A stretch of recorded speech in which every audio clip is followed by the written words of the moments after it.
Welcome back to the channel, everybody. Thank you so much for joining me and allowing me to continue to be your daily advocate. If you're new here or you're not subscribed for any reason, please do me a huge favor and hit the subscribe button. Thank you to all of you who have been watching and following me for so long. It truly means a lot, and I'm glad that I can be this person. Individual defendants Brad Garlinghouse and Chris Larson have written a letter in response to the Securities and Exchange Commission's request for partial reconsideration and clarification in light of the court's DPP ruling. The plaintiff filed a long-awaited motion earlier this month asking the judge to overturn her own decision ordering the SEC to turn over drafts, notes, and emails relating to Hinman's 2018 speech, which was found not to be protected by deliberative process privilege due to the SEC's claim that the speech was merely his personal opinion. The SEC now claims that the speech constituted public guidance, a legal term. Ripple's counsel responded to the SEC's request by saying the motion was an inappropriate attempt at a do-over simply because it is dissatisfied with the court's order on its prior briefing. According to the Securities and Exchange Commission, there is no pretense here that the demanding standard for reconsideration has been met. Instead, it aims to outline a topic that has been hotly debated for over a year, but this time on the basis of a new theory that is a near-total reversal of the preceding sequence of events. Despite its prior briefing and a sworn declaration from former Director of Corporation Finance, William Hinman, in which the SEC claimed that Mr. Hinman's speech simply expressed the speaker's personal views, a position the SEC now knows cannot support its privilege claim, the SEC now claims for the first time that Mr. Hinman's speech was the culmination of and reflected a policy process within the Division of Corporation Finance. This reversal is directly contradicted by Mr. Hinman's sworn declaration. Did you know about this, by the way? Let us know what you think in the comments section below. In a similar vein, the SEC presents a brand new 5-page declaration from someone who has no first-hand knowledge of the issues attested to, and does so without seeking permission or offering an apology, in flagrant violation of the local rules. Despite its best efforts, the SEC eventually fails to show that this court's order of January 13th, 2022 was incorrect. Guys, this week I came upon a very interesting website. See the link in the description below.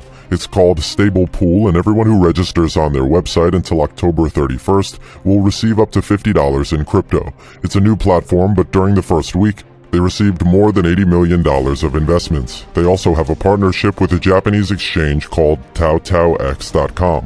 When you go to their website, you can immediately claim the free $50. After that, you go to Top Up on the left side of the screen. Then at the right, you select a currency and enter the amount you want to deposit. After that, you are free to go and earn money. Note, I'm not a financial advisor and investing is always at your own risk. The SEC will be unable to show that the court failed to consider or credit Mr. Hinman's adduced testimony or the SEC's representation that the speech expressed Mr. Hinman's personal views because the court considered and credited both Mr. Hinman's sworn statements and the SEC's representations that the speech expressed Mr. Hinman's personal views. Furthermore, the court had previously acknowledged that SEC staff members were involved in discussions surrounding the speech, concluding that such discussions were merely ancillary to actual policy making. Additional evidence, which may or may not be included in the SEC's self-selected documents, has no bearing on the investigation's conclusion. The communications will not be attached, according to the DPP, because they did not form an essential link in a specific consultative process. Because the conversations appear to have focused solely on what should be stated in the speech, they were at most merely peripheral to actual policy formation, the report concluded. Finally, the SEC's erratic approach to litigating this matter only emphasizes the importance of the speech drafts and related communications for purposes of discovery, which defendants are in any case entitled to. Do you believe Ripple will succeed in this case? If that's the case, you'll want to give this video a thumbs up. Before we move on, check out the links in the description of this video to see more about iTrust Capital and earn a free $100. iTrust Capital offers tax-free crypto, guys. You can invest in cryptocurrency using your IRA. You can withdraw the cryptocurrency from this account tax-free after you declare your retirement. And what's better, if you sign up now, you get $100 free. There is no cost, no monthly fees, and no setup fees. Simply click my link down below in the description to open an account, then fund it for free. The only time you'll pay money is if you want to stop moving and do a little shuffle and bustle. All trades are tax-free within IRAs. Bitcoin, Ethereum, Polkadot, and Chainlink are among the tokens in which you can invest. Avalanche is being added, Stellar is on the platform, XRP will be added right after they have won the SEC lawsuit. You can also invest in gold and silver, so definitely check it out. Visit the link in the description of this video, set up the account, and claim the free $100. Mr. Jeremy Hogan, a partner at the law firm Hogan & Hogan, was moved by Ripple's response to the SEC's motion. First, to express his gratitude for the well-written brief that dismantles the several discrepancies presented by the SEC in reference to Hinman's speech, and then to express his dissatisfaction with the SEC's motion.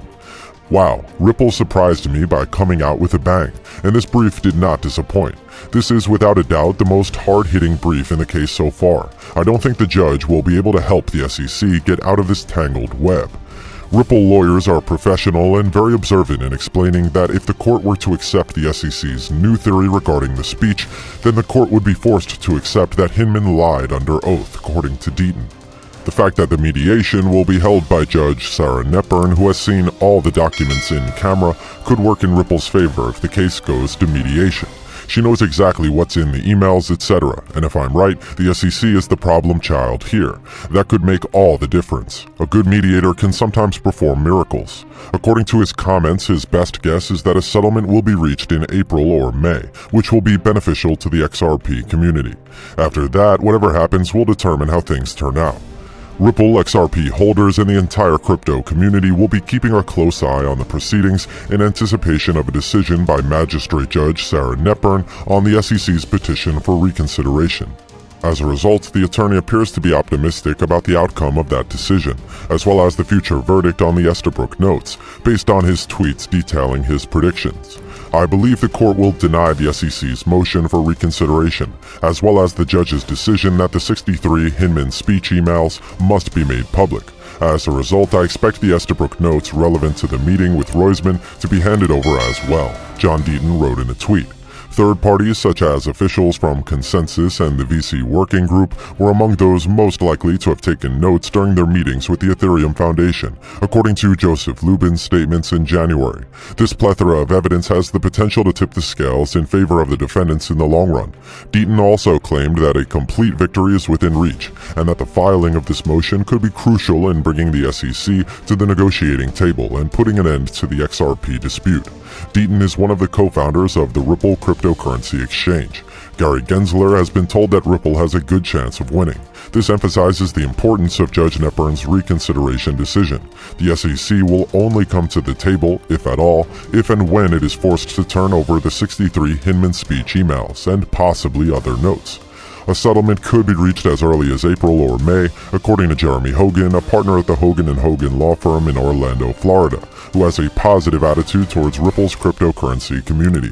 Because she has seen all the documents in camera, and because the SEC is the problem child here, he believes Judge Sarah Netburn will have a significant impact on the next round of settlement talks.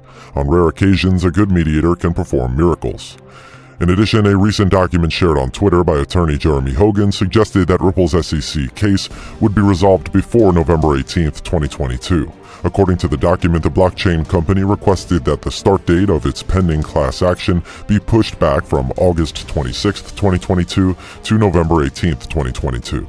The parties agree that there are efficiencies in having certain aspects of the SEC action precede certain deadlines in this action due to the overlap of factual and legal issues between this case and the SEC action, according to excerpts from the document. Ripple also stated that rescheduling its pending class action would ease the burden on the parties and the court by narrowing the issues in dispute and speeding up the discovery process. The document makes me feel more confident in my September summary judgment prediction, attorney Hogan said in response to the recent developments. I presume Ripple believes that if it wins the SEC case in September/October, the class action will be dismissed due to collateral estoppel. Furthermore, one reason Ripple might settle the XRP lawsuit is that it is inexpensive and simple. Trials are notoriously costly, racking up astronomical legal fees and other costs. If Ripple settles, it will be able to finish this quickly and cheaply. Let's say Ripple negotiates a $10 million settlement with the SEC. In theory, that's $1.29 billion less than the maximum amount Ripple could be ordered to pay by the court. So far, the judge in the Ripple case doesn't appear to be sympathetic to the SEC. She doesn't seem likely to order Ripple to pay the full amount. A sufficiently small settlement, on the other hand, might be less expensive than taking the case all the way to trial. One advantage of a complete victory in Ripple's lawsuit is that it will not have to pay anything. That would be extremely beneficial to the company. The precedent would be beneficial to the entire crypto economy. If the judge rules that Ripple wasn't illegally registering securities, we'll have precedent that cryptocurrencies aren't securities. That would exempt the vast majority of crypto developers from paying for securities registration, financial filings, and other expenses. As a result, a Ripple victory would benefit Ethereum just as much as it would benefit Ripple. They'd be able to focus on their projects without worrying about huge legal fees. The value of their tokens might rise as a result of this. So you all know once this lawsuit is over, XRP will skyrocket. We mean, haven't you realized that everything is working in XRP's favor? First, there were lawsuit victories, then Swift was replaced by XRP, and now we may finally see the long-awaited settlement. If you want to learn more, watch our other videos where we go over all of these topics in depth. So make sure to own a minimum of 100 XRP tokens. So enjoy your day, everybody. I'm always here for you. Leave any comments or questions below, and be sure to subscribe. But thanks, everybody. I really appreciate you. Enjoy your day, and I always have your back. So thanks so much, everybody.